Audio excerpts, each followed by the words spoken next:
हरे कृष्णा। आप सभी भक्तों को कार्तिक मास की हार्दिक शुभकामनाएं।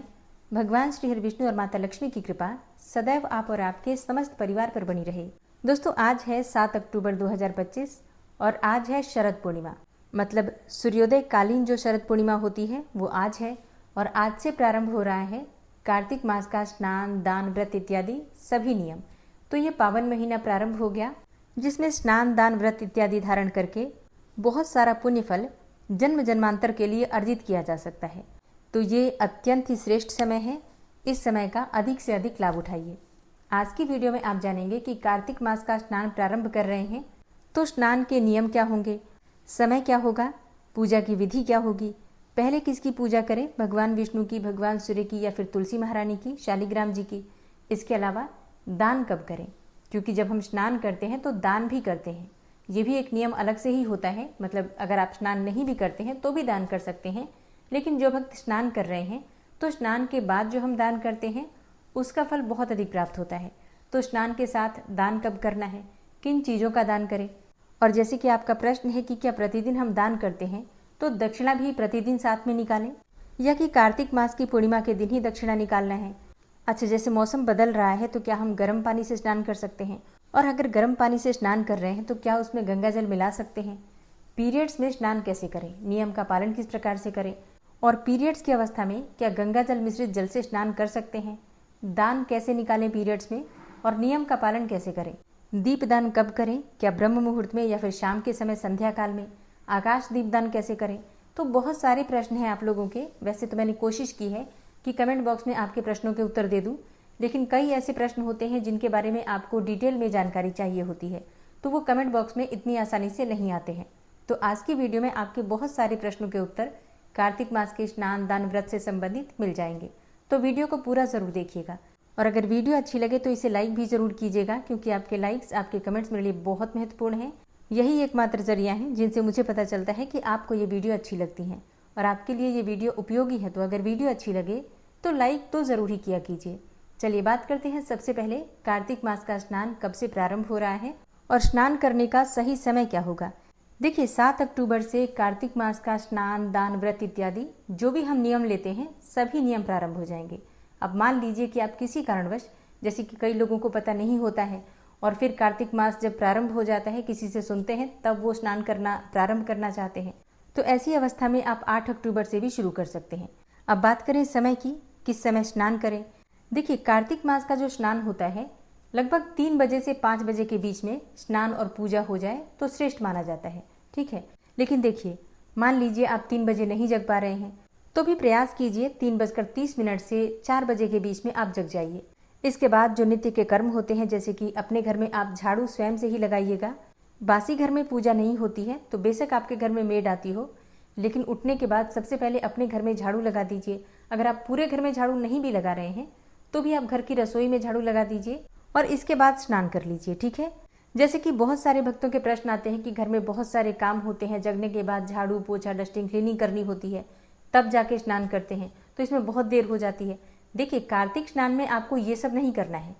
कार्तिक स्नान का मतलब होता है कि आप सभी कार्य छोड़िए, पहले आप स्नान कीजिए, पूजा कीजिए, बाकी के सभी कार्य आप दिन में भी कर सकते हैं, ठीक है। तो डस्टिंग, क्लीनिंग के चक्कर में मत पड़िए। आप उठकर बस स्नान कीजिए, थोड़ा सा झाड़ू लगाकर घर में, और इसके बाद पूजा कीजिए, ठीक है। बाकी पूरा दिन पड़ा है, जैसे जो कार्य आपको करना है कर लीजिएगा। स्नान करने के लिए गंगा जल मिश्रित जल होना चाहिए या किसी भी पवित्र नदी का जल हो तो स्नान के जल में मिलाकर स्नान कर सकते हैं। अच्छा, कई भक्तों के प्रश्न है कि क्या हम गर्म पानी से स्नान कर सकते हैं, और गर्म पानी से स्नान कर रहे हैं तो क्या उसमें गंगा जल मिला सकते हैं। देखिए, वैसे तो कार्तिक मास के स्नान में गर्म पानी का कहीं भी वर्णन नहीं आता है। मतलब नदी स्नान का पवित्र नदियों में स्नान करने का विधान बताया गया है, या फिर ताज़ा ठंडा पानी आप ले सकते हैं। जैसे कि अगर आपके घर में ताज़ा पानी आता है उस समय मोटर में तो आप उससे स्नान कर सकते हैं। मान लीजिए कि टंकी का पानी है और बहुत ठंडा होता है, मौसम बदल ही गया है, तो आप गर्म पानी कर सकते हैं अपने स्वास्थ्य का ध्यान रखते हुए, क्योंकि देश काल परिस्थिति के अनुसार ही हम निर्णय लेते हैं। तो आप गर्म पानी से स्नान कर लीजिए, कोई दिक्कत नहीं है। गंगा जल भी मिला सकते हैं, ठीक है। गर्म पानी में गंगा जल मिलाकर और स्नान कर लीजिए। इसके बाद शुद्ध वस्त्र धारण करके भगवान सूर्यदेव को पहले जल देना चाहिए, ऐसा शास्त्रों का विधान है। तो आप चाहें तो पहले भगवान सूर्यदेव को जल दे दीजिए, या फिर एक पात्र में जल भर कर रख दीजिए और फिर जब सूर्य उदित होते हैं तब आप जल दीजिए। जल का पात्र पहले भर कर रख दीजिए, तो पहले सूर्यदेव के लिए जल निकल जाता है। देखिए जैसा मैं करती हूँ मैं वही बता रही हूँ। मुझे लगता है कि भगवान सूर्यदेव जो कि दिखाई देते हैं, एकमात्र वही देवता हैं जिनके हम दर्शन कर सकते हैं, तो उनके दर्शन करते हुए उनकी पूजा करें, ये ज़्यादा श्रेष्ठ होता है। बाकी आपकी अपनी इच्छा, आप चाहें तो ब्रह्म मुहूर्त में भी भगवान सूर्यदेव को पहले जल दे दीजिए, उसके बाद भगवान श्री हरि विष्णु की विधि विधान से पूजा कीजिए। घर के मंदिर की सफाई आप पहले से करके रखिए, मतलब शाम को ही घर के मंदिर में जितने भी बर्तन होते हैं सब निकाल कर धो दीजिए और जितना हो सके मंदिर को साफ सुथरा रखिए। तो सुबह उठकर गंगा जल छिड़क कर और आप मंदिर में पूजा कर सकते हैं, ठीक है। पहले दिन जब आप पूजा प्रारंभ करेंगे तो भगवान श्री हरि विष्णु के सामने शुद्ध घी का दीपक जलाकर और सबसे पहले संकल्प ले लीजिए। जो भी आप नियम ले रहे हैं कार्तिक मास में, उसका संकल्प आपको सुबह भगवान श्री हरि विष्णु के सामने लेना है। आप व्रत करते हैं, स्नान कर रहे हैं, दीपदान करेंगे या और भी जो भी आपके नियम लेंगे, आप उन सभी चीज़ों का संकल्प लेकर आप नियम प्रारंभ कर दीजिए, ठीक है। संकल्प के बाद विधि विधान से भगवान श्री विष्णु की पूजा आप कीजिए। जो भी सामग्री आपके पास उपलब्ध है, धूप दीप पुष्प इत्यादि जो भी आपके पास है, उसी से यथासंभव यथाशक्ति पूजा करते हैं और इस समय अधिक से अधिक मंत्रों का जप करते हैं। मतलब इस समय जपा गया मंत्र बहुत अधिक पुण्य फल देने वाला होता है, तो कोशिश कीजिए मंत्र जप करने का जितना अधिक हो सके, ठीक है। विष्णु सहस्त्र नाम का पाठ कर सकते हैं, चाहे तो गजेंद्र मोक्ष का पाठ कर सकते हैं, नारायण कवच का पाठ कर सकते हैं। मतलब भगवान श्री हरि विष्णु के किसी भी मंत्र का, किसी भी स्तोत्र का अपने समय के अनुसार आप पाठ कर लीजिए, ठीक है। सुबह जितना होता है उतना कर लीजिए, क्योंकि घर में और भी काम होते हैं। बाकी की पूजा दिन के लिए रखिए या फिर शाम को कर सकते हैं, ठीक है। तो जितनी भी पूजा होती है अपने समय के अनुसार आपको मैनेज करना है। सुबह और शाम दोपहर में किस प्रकार कितनी माला, कितने मंत्र, कितना पाठ आपको करना है, ये सभी चीज़ें अपने अनुसार आप बांट लीजिए समय में और फिर उसके अनुसार दिन भर आप कर सकते हैं। पूरे कार्तिक मास में अपने नियम किस प्रकार से आपको लेना है, ये पहले दिन आपको निर्धारित कर लेना है। तो सुबह भगवान श्री विष्णु की पूजा करने के बाद उनकी आरती कर लीजिए और आप कार्तिक मास का महात्मा और कथाएं आप चाहें तो वहीं बैठकर सुन सकते हैं भगवान श्री विष्णु के पास ही, या फिर दिन में भी सुन सकते हैं, ठीक है। किसी भी समय सुन सकते हैं। भगवान विष्णु की पूजा करने के बाद तुलसी महारानी की पूजा कीजिए। अच्छा, बहुत से भक्तों के प्रश्न आते हैं कि क्या हम पहले तुलसी महारानी की पूजा कर सकते हैं और बाद में भगवान श्री विष्णु की पूजा करें। हाँ जी, बिल्कुल कर सकते हैं। अगर आपको इस प्रकार से सुविधा लग रही है तो आप ऐसे भी कर सकते हैं, कोई दोष नहीं है इसमें। और कार्तिक मास में तुलसी की पूजा किस प्रकार से करें, इसकी जानकारी चैनल पर वीडियो अपलोड है, आपको वहाँ से मिल जाएगी। और कथा और महात्मा आपको प्रतिदिन यहाँ मिलेंगे, आप लोग जरूर सुना कीजिएगा। अच्छा, अगला प्रश्न है आपका कि पूजा कितने बजे तक पूर्ण कर लेना है, सुबह की पूजा। देखिए, सुबह पूजा प्रारंभ करने का टाइम होता है कि आप लोग 3 बजे से 5 बजे तक के बीच में अपनी पूजा शुरू कर दीजिए, लेकिन समाप्ति का समय आपके अपने ऊपर निर्भर करता है। आप कितनी पूजा कर रहे हैं, कितना नियम लेते हैं, कितनी माला कर रहे हैं, कितने पाठ कर रहे हैं, तो ये तो अपने नियम पर है। जितना आपका नियम ज़्यादा होगा उतना ही समय ज़्यादा लगेगा। पूजा करते करते अगर सुबह भी हो जाती है तो भी कोई दोष नहीं है, ठीक है। पूजा प्रारंभ आपका समय पर होना चाहिए, बस इतना ध्यान रखिए, ठीक है। मतलब देखिए, सुबह 3 बजे से 5 बजे के बीच में आपका स्नान हो जाए, इस बात का ध्यान रखना है। पूजा प्रारंभ हो जाए, इस बात का ध्यान रखना है। कोशिश कीजिए कि तुलसी महारानी की पूजा इसी बीच में हो जाए, जैसे कि अंधेरा रहते ही तुलसी महारानी की पूजा हो जाए, दीपदान हो जाए, इस बात का आप लोग ध्यान रखिएगा, ठीक है। और अब जानते हैं कि दान कब करें। देखिए, दान आपको सुबह करना है, जब आप पूजा पूरी कर लेते हैं भगवान श्री विष्णु की, सूर्यदेव की और तुलसी महारानी की, तो इसके बाद आपको दान करना है। दान किस चीज़ का करेंगे? देखिए, दान तो आप अपनी इच्छा के अनुसार, अपनी क्षमता के अनुसार किसी भी चीज़ का कर सकते हैं। मतलब जो भी आप चाहें, अन्न, धन, वस्त्र इत्यादि अपने अनुसार आप दान कर सकते हैं। लेकिन सबसे आसान होता है चावल का दान करना, और शुभ भी माना जाता है चावल। बाकी की चीज़ें आप अपनी इच्छा के अनुसार रख सकते हैं इसके साथ। या फिर कार्तिक मास की पूर्णिमा पर जब हम उद्यापन करते हैं इस नियम का, तो फिर बहुत सारी चीज़ें, मतलब सभी चीज़ें उस दिन एकत्र करके दान करते हैं। लेकिन जो प्रतिदिन दान है वो थोड़ा आसान रहे तो अच्छा रहता है। तो इसके लिए अच्छा होगा कि एक कंटेनर ले लीजिए, उसमें थोड़े से चावल भर कर रख दीजिए और एक छोटे से डिब्बे में थोड़े से सिक्के रख दीजिए। 1 रुपये, 2 रुपये, 5 रुपये के, 10 रुपये के, जो भी आपके पास उपलब्ध हो, मतलब अपनी इच्छा के अनुसार कुछ सिक्के भर कर रख दीजिए, ठीक है। और चावल एक जगह भर कर रख दीजिए। अब जब आप प्रतिदिन पूजा करते हैं तो पूजा करने के बाद एक पात्र में थोड़ा सा चावल निकाल लीजिए, जितना भी आप दान करना चाहें, और एक सिक्का रख दीजिए और फिर जल से मनस कर और दान कर दीजिए, ठीक है। तो ये प्रतिदिन का दान आसान हो जाएगा। अब इसके साथ आप चाहें तो अपनी इच्छा के अनुसार और भी चीज़ें रख सकते हैं, फल, सब्जी, या आप कोई और अन्न भी दान कर सकते हैं। ये तो सबकी अपनी इच्छा होगी, लेकिन ये आसान होता है। मतलब मुझे लगता है कि ये आसान होता है और मैं ऐसा ही करती हूँ। और फिर पूर्णिमा वाले दिन, उद्यापन वाले दिन सभी चीज़ें जितना हो सके उतना सभी चीज़ें मिलाकर और दान की जाती हैं। तो जैसा कि आप लोग पूछ रहे हैं कि क्या प्रतिदिन दक्षिणा निकालना है, हाँ जी, प्रतिदिन दक्षिणा निकालेंगे इसी प्रकार से, ठीक है। आप एक सिक्का रख दीजिए, चाहे वो 1 रुपये का ही क्यों ना हो, आपका दक्षिणा निकल जाता है, ठीक है। फिर अंतिम दिन हम जब सभी चीज़ें दान करते हैं तो फिर अपनी शक्ति सामर्थ्य के अनुसार जितना हो सके उतना दक्षिणा आप मिलाकर दान कर सकते हैं, ठीक है। प्रतिदिन के लिए सिक्का, चावल इत्यादि रखिए, या कोई और अनाज भी आप रख सकते हैं चाहे तो, ठीक है। आप चाहें तो प्रतिदिन अलग अलग अनाज भी दान कर सकते हैं, ठीक है। दान करना होता है वो तो अपनी इच्छा के अनुसार आप दान करेंगे, बस मैं इतना कह रही हूँ कि आप जो भी दान करेंगे उसमें दक्षिणा होना आवश्यक है। तो प्रतिदिन दान के साथ दक्षिणा अवश्य निकालिएगा, चाहे वो 1 रुपये का सिक्का ही क्यों ना हो। तो स्नान, दान, पूजा, ये चीज़ें मैंने आपको बता दी। अब बात करते हैं आपके कुछ विशेष प्रश्न कि क्या हम स्नान कर रहे हैं या फिर नियम कर रहे हैं तो ब्रह्मचर्य का पालन करना आवश्यक है। नहीं, देखिए, ब्रह्मचर्य का पालन करना भी कार्तिक मास में एक नियम है। जिस प्रकार से स्नान एक नियम है, दान एक नियम है, इसी प्रकार से ब्रह्मचर्य का नियम पालन करना भी एक अलग नियम है, ठीक है। ये सबके साथ नहीं है, ये भी एक अलग नियम है। आप चाहे तो इसका पालन कर सकते हैं। अच्छा, जैसे आप स्नान करते हैं या फिर दीप दान कर रहे हैं या फिर दान करते हैं या कोई और नियम लेते हैं तो आपको ब्रह्मचर्य का पालन करना बिल्कुल भी आवश्यक नहीं है।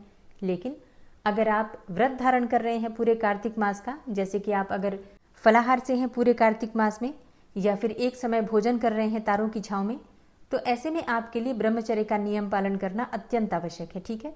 तो जो भक्त व्रत धारण करेंगे कार्तिक मास का, उनके लिए सभी नियम आवश्यक है।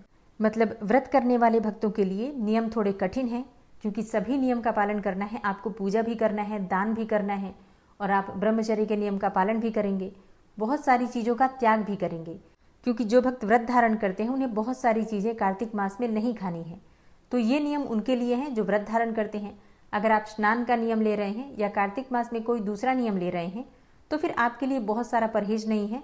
आप लोग अपना कोई भी एक नियम ले सकते हैं अपनी इच्छा के अनुसार, या फिर कई सारे नियम एक साथ लेकर भी पालन कर सकते हैं। जैसे कि आप स्नान कर रहे हैं तो दान भी कर सकते हैं, पूजा भी कर सकते हैं, दीप दान भी कर सकते हैं, ठीक है। व्रत नहीं करते हैं तो भी कोई बात नहीं। अच्छा, अगला प्रश्न है कि अगर हम स्नान का नियम ले रहे हैं खाली या फिर दीप दान करते हैं तो क्या हम लहसुन प्याज नहीं खा सकते हैं। देखिए, वैसे तो कार्तिक मास में लहसुन प्याज खाना ही नहीं चाहिए, लेकिन फिर भी अगर आप खाना चाहें तो आप देख लीजिए, खा सकते हैं, कोई दिक्कत नहीं है। देखिए, लहसुन प्याज खा के कोई पाप नहीं लगता है, लेकिन फिर भी जब कोई विशेष नियम लिया जाता है, जैसे कि सावन के महीने में या फिर कार्तिक मास में, तो कुछ चीज़ों का त्याग करते हैं। त्याग से समर्पण बढ़ता है, श्रद्धा बढ़ती है, भक्ति बढ़ती है। तो भगवान विष्णु की प्रसन्नता के लिए कुछ चीज़ों का जो हमें बहुत प्रिय होती है उनका हम त्याग करके और उनकी सेवा में, उनकी भक्ति में अपना समय बिताते हैं। तो बाकी आपकी अपनी इच्छा है, अगर आप खाना चाहें बिल्कुल खा सकते हैं। अच्छा, इसमें कई भक्त ऐसे भी होते हैं कि उनके घर के परिवार के लोग खाना चाहते हैं और इसलिए वो परेशान हैं और वो कहते हैं कि फिर हम क्या करें। देखिए, आप अगर नहीं खाना चाहते हैं और घर के बाकी के सदस्य खाना चाहते हैं तो आप उनको खाने दीजिए। उनके लिए भोजन आप स्वयं से बना भी सकते हैं, कोई दोष नहीं है, ठीक है। आप मत खाइए अगर आपकी इच्छा नहीं है तो। अच्छा, कार्तिक स्नान से जुड़ा हुआ अगला प्रश्न है कि पीरियड्स में कार्तिक स्नान कैसे करें। बस गंगा जल मत मिलाइए, आप बाकी के शुद्ध जल से स्नान कर सकते हैं, ठीक है। बाकी के नियम उसी प्रकार से होंगे, आपके स्नान का टाइम वही होगा। आप एक स्थान पर घर के मंदिर से दूर बैठकर ध्यान करके पूजा कर सकते हैं, मानसिक पूजा कर सकते हैं। मंत्रों का जप मानसिक रूप से आप कर सकते हैं बिना बोले, ठीक है। और कथा, महात्म्य, मंत्र इत्यादि सभी चीज़ें आप मोबाइल पर सुन सकते हैं, ठीक है। तुलसी पूजा मत कीजिएगा, कोई दीपदान नहीं कर सकते हैं, मतलब कार्मिक पूजा नहीं करना है आपको। बाकी मानसिक रूप से ईश्वर से जुड़े रहिए। तो चाहे आप स्नान करते हो, व्रत करते हो, कोई भी नियम आपने ले रखा हो और आप पीरियड्स की अवस्था में हैं तो बस मानसिक पूजा कीजिए, कार्मिक पूजा आप नहीं कर सकते हैं। नियम सारे उसी प्रकार से होंगे, बस आपको स्नान के जल में गंगा जल नहीं मिलाना है, ठीक है।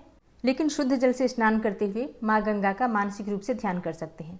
अच्छा, सूतक पातक है, जैसे कि बच्चे का जन्म हुआ है तो हम स्नान कैसे करें या फिर पूजा कैसे करें। देखिए, पूजा तो नहीं कर सकते हैं अगर घर में सूतक पड़ा है तो, मतलब बच्चे का जन्म हुआ है तो ऐसी अवस्था में आप पूजा नहीं कर सकते हैं।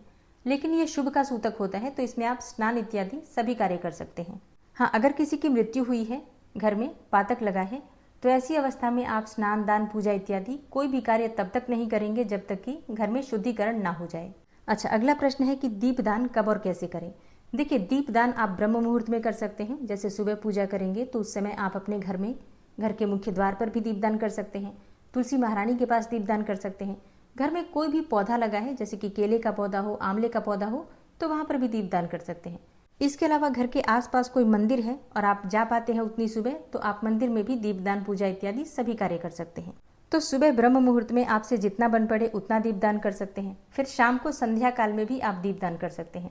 शाम को भी घर के मुख्य द्वार पर तुलसी महारानी के पास, कोई भी देव वृक्ष आपके घर के आसपास हो, जैसे कि पीपल का या फिर आंवले का वृक्ष हो, तो वहां भी दीपदान कर सकते हैं। बिल्व वृक्ष है तो वहां भी दीपदान कर सकते हैं। और घर के आसपास कोई मंदिर है तो प्रतिदिन का नियम ले लीजिए, मंदिर जाकर दीपदान करने का, ठीक है। अच्छा, एक प्रश्न आया है कि कार्तिक मास में किस मंत्र का जप करें।